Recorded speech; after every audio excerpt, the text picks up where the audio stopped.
enyusa umfula wemuka undinisane wemuka bemukile usilevu singamashobeza inkomo akabonwanga emhlamukayo wabona ingqungqulu yayisithela ngesilibela ngoba inkwenkwezi emhlophe ingaphesha kothukela kwelasemtshezi uchabida kachabide enyusa umfula wemuka undinisane wemuka bemukile usilevu singama.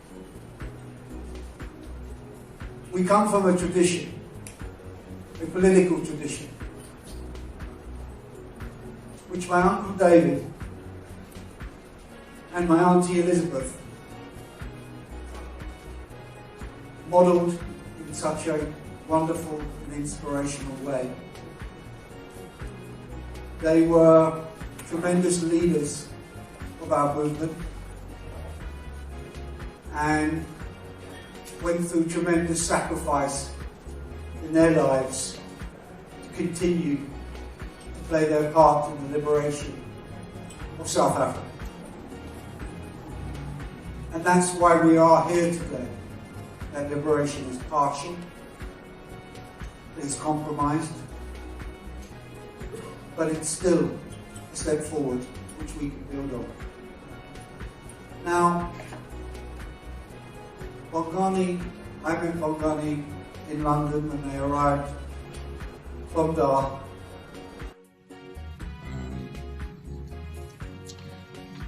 Yesterday I spoke briefly at the memorial, and the one thing that I wanted to say about Bongani is a wish that we both shared to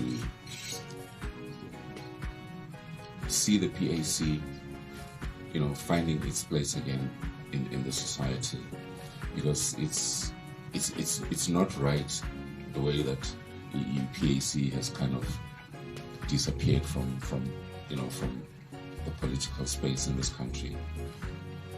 So I hope somebody within the family, whether it's Themba or David, we'll have this conversation at a later stage. I know Bongani wanted this to happen. We're talking about the repositioning of the organization that Ubaba stood for. So, in my life, all that I plan to do, my dreams, my wishes, my desires, even if it is reviving the PAC, I need to do it to the best of my ability. I need to think it through, and I can only do that if I follow the examples of my parents. Imagine if I decided I continued with that journey, in terms of going through the journeys that I've had with Mr. Sibeko. I might have ended up at the SABC and then have to drive all the way back. So I'm glad I stopped at the garage. So I would like to just say to the family, stay strong. Auspilani and the entire Sibeko family.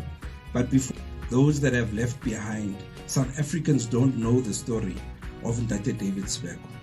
So let us make sure that we don't do that disfavor. Let it not disappear with those that were very close to him and might be able to tell some of these stories. And if we are going to build this country, we need to look at the examples of David Sibeko, Elizabeth Sibeko, and Bongani Sibeko, and Zef Mutupeng, and Robert Sobukwe, and Stephen Biko, because I fear not the truth of the illusion we live under in this country, not yet Azania. I want to thank Bongani. I want to thank Ndo from the time of Monanchi in Dar es Salaam, when he used to play with us in the backyard, to the times in Hillview Gardens. And we cemented a bond that was already in existence, a bond that we had shared for years through our commitment to the struggle for liberation in our country. A struggle which his father, David Sibeko, was a pathfinder in. His mother, May Elizabeth Sibeko, also a co-leader in the Pan Africanist Congress of Azania, one of the movements that liberated this country. A movement to which Bongani and the entire family dedicated their lives.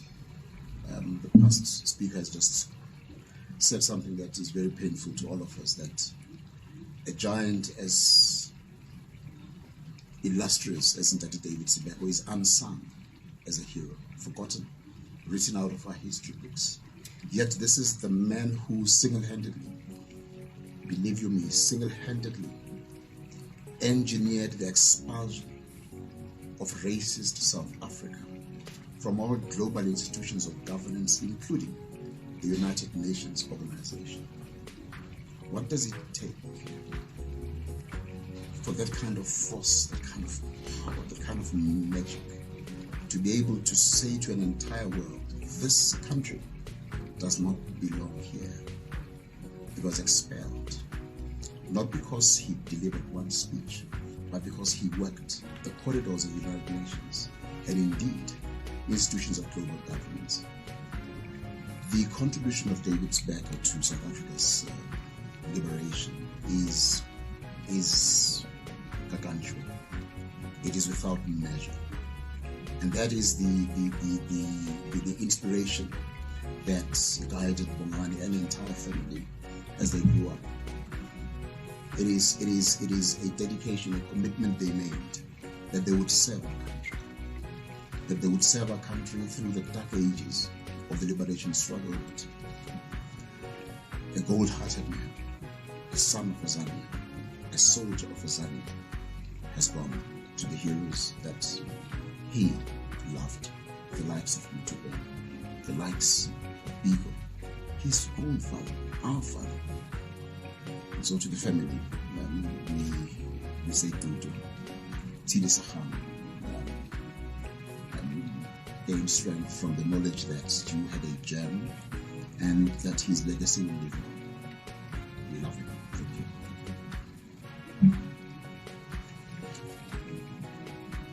you.